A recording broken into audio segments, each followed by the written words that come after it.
Sering sulit fokus dan nggak bisa diem pada remaja. Hati-hati, itu bisa jadi tanda ADHD. Assalamualaikum warahmatullahi wabarakatuh. Halo teman sehat, ya jumpa lagi dengan saya Dr. Sadam Ismail. Kali ini kita mau bahas kondisi yang mungkin banyak dari kalian alami atau teman-teman kalian punya, ADHD, Attention Deficit Hyperactivity Disorder ya, khususnya pada remaja. Mungkin kalian sering dibilang pemalas, kurang perhatian, atau hiperaktif. Ya padahal itu bukan cuma soal malas atau bandel ya.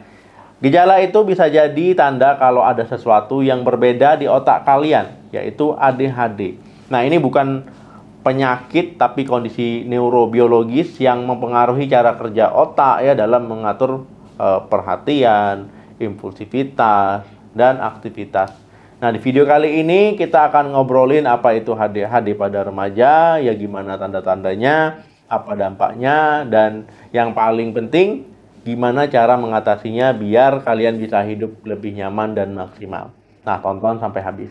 Ini penting banget ya biar kalian bisa lebih paham diri sendiri atau teman kalian ya.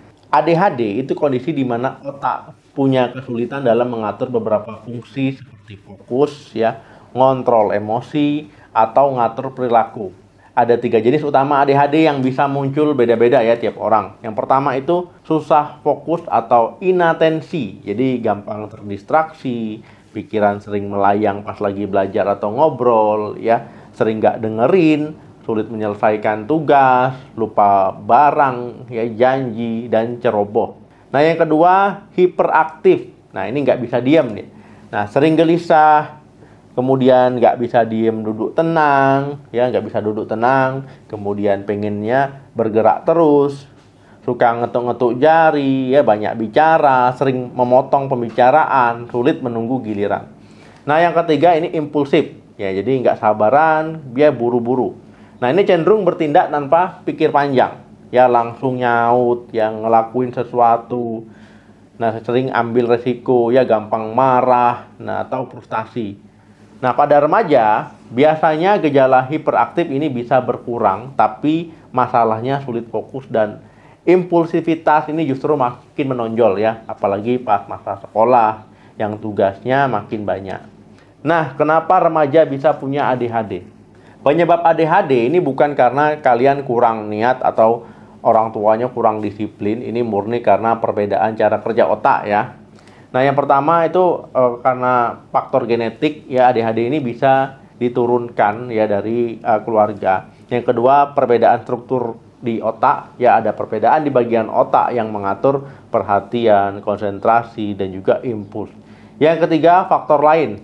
Nah, bisa juga dipengaruhi paparan zat tertentu saat kehamilan ya atau lahir prematur. Nah, penting diingat, ADHD ini bukan salah kalian. Nah, ini kondisi yang bisa diatur dan juga dikelola. Kemudian teman-teman ya, dampak ADHD pada remaja ini nggak cuma di sekolah ya. Kalau ADHD nggak ditangani dengan baik, ini bisa muncul beberapa masalah di kehidupan remaja. Nah, yang pertama ya tentu masalah di sekolah tadi ya. Akademinya nilainya menurun, sulit fokus saat belajar, tugas ya, mendengarkan guru, kesulitan organisasi, sulit ngatur jadwal, tugas, dan barang-barang sekolah.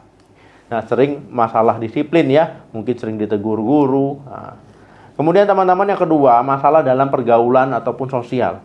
Ini sulit berteman ya, karena impulsif ya atau sulit mendengarkan. Jadi teman-teman ini bisa salah paham. Nah, sering konflik ya, gampang tersinggung atau marah. Nah, yang bikin sering jadinya ribut ya. Nah, merasa berbeda ya, bisa merasa nggak cocok saya sama teman-teman lain. Nah, yang ketiga itu dampak emosional. Nah, rendah diri ya, sering dianggap pemalas, bisa bikin kepercayaan diri menurun. Nah, cemas dan depresi. Jadi frustasi karena kesulitan ini bisa memicu rasa cemas atau depresi. Kemudian gampang bosan dan juga stres ya, susah ngatur emosi saat menghadapi hal-hal yang membosankan ataupun stres. Gimana cara mengatasi ADHD pada remaja? Kabar baiknya, ADHD itu bisa banget dikelola dan diatasi. Nah, kalian bisa belajar cara untuk menjalani hidup lebih baik ya. Kuncinya adalah identifikasi lebih awal dan penanganan yang tepat. Ya, pertama konsultasikan dengan profesional ya. dokter psikiater atau psikolog ya. Ini langkah penting. Mereka bisa mendiagnosis dan juga merekomendasikan penanganan ataupun terapi ya. Nah, misalkan terapi perilaku kognitif atau CBT ya, itu untuk mengelola pikiran dan perilaku, atau terapi perilaku untuk melatih keahlian organisasi. Nah, obat-obatan ya, ini biasanya dokter juga meresepkan obat untuk membantu fokus dan mengurangi impulsivitas ya. Tapi ini harus ada resep dan pengawasan dari dokter. Yang kedua, strategi di sekolah. Jadi bicara dengan guru ya, minta bantuan guru untuk memahami kondisi kalian. Contohnya tempat duduk di depan, instruksi yang jelas, atau waktu yang ekstra. Nah, bikin jadwal dan organisasi ya, gunakan planner ya, kalender atau aplikasi HP untuk mengatur tugas dan jadwal. Jadi bagi tugas besar ya jadi bagian kecil. Nah, yang ketiga, tip mengelola diri sendiri. Olahraga teratur ya. Ini membantu mengurangi energi berlebih, meningkatkan fokus ya, meningkatkan mood. Kemudian tidurnya juga harus cukup ya. Pastikan tidurnya 7 sampai 9 jam setiap malam ya, jangan kurang. Nah, pola makan sehat ya, hindari makanan yang terlalu manis. Kemudian fokuslah pada makanan yang ada nilai gizinya ya, jangan makan makanan yang nggak jelas. Kemudian batasi layar ataupun bahasa kerennya sekarang screen time. Jadi kurangi waktu ya bermain gadget, kemudian melihat gadget. Nah, ini bisa memperburuk ya. Jadi teman-teman nanti malah sulit fokus. Cari hobi ya, temukan aktivitas yang melatih fokus, misalkan main musik, melukis ya, ataupun ya teman-teman mungkin bisa mancing ya. Nah, teknik relaksasi ini belajar pernapasan dalam ataupun meditasi sederhana ini bisa dilakukan.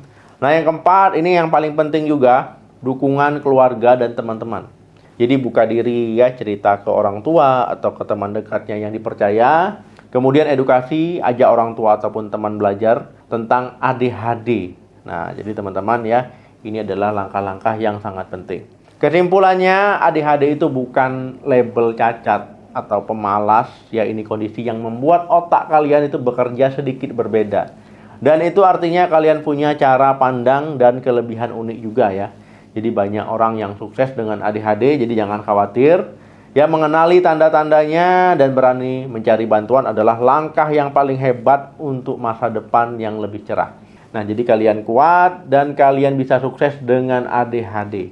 Nah, teman-teman ya, pernahkah kamu atau temanmu mengalami tanda-tanda ADHD? Nah, apa tantangan terbesar yang dirasakan? Coba tulis di komentar. Semoga video ini bermanfaat dan menambah wawasan ya. Jangan lupa untuk di like ya, di share dan subscribe channel ini untuk informasi kesehatan lainnya. Terima kasih yang sudah nonton. Jaga kesehatan selalu. Salam sehat. Sampai jumpa.